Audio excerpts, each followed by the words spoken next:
ಬೀದರ್ ಪೊಲೀಸರಿಂದ ಭರ್ಜರಿ ಕಾರ್ಯಾಚರಣೆ ನಡೆಸಲಾಗಿದೆ.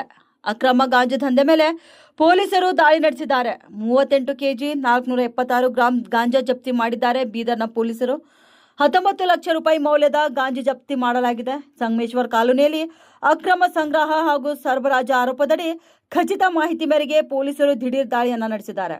ಗಾಂಜಾ ಸಂಗ್ರಹಿಸಿ ಸರಬರಾಜು ಮಾಡ್ತಿದ್ದಂತ ಜಾಲ ಇದೀಗ ಬಯಲಾಗಿದ್ದು, ಆರೋಪಿಗಳ ವಿರುದ್ಧ ಪ್ರಕರಣ ಕೂಡ ದಾಖಲಿಸಿದ್ದಾರೆ. ಇಬ್ಬರು ಆರೋಪಿಗಳನ್ನ ಈಗಾಗಲೇ ಜಿಲ್ಲೆಯಿಂದ ಗಡಿಪಾರು ಮಾಡಲು ಪೊಲೀಸ್ ಇಲಾಖೆ ರೆಡಿಯಾಗಿದೆ.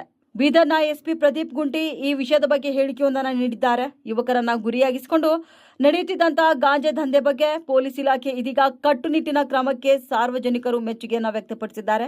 ಗಾಂಧಿಗಂಜ್ ಪೊಲೀಸ್ ಠಾಣೆ ವ್ಯಾಪ್ತಿಯಲ್ಲಿ ನಡೆದ ಘಟನೆ ಇದಾಗಿದೆ.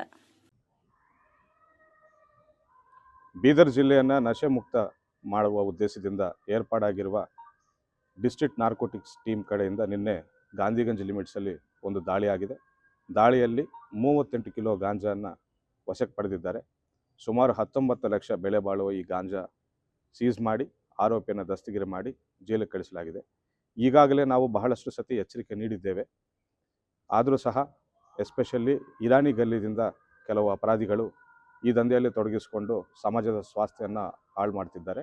ಅವರೆಲ್ಲರನ್ನು ಕೂಡ ಜಿಲ್ಲೆಯಿಂದ ಗಡೀಪಾರು ಮಾಡಲಾಗುವುದಂತ ನಾನು ಎಚ್ಚರಿಸುತ್ತಿದ್ದೇನೆ. Thank you.